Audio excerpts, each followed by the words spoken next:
Лисенко – продолжатель шаляпинских традиций. Он был постоянным участником Международного оперного фестиваля имени великого певца.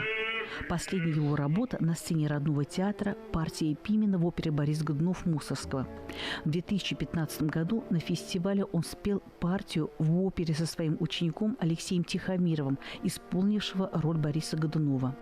Традиция русской исполнительской школы продолжается.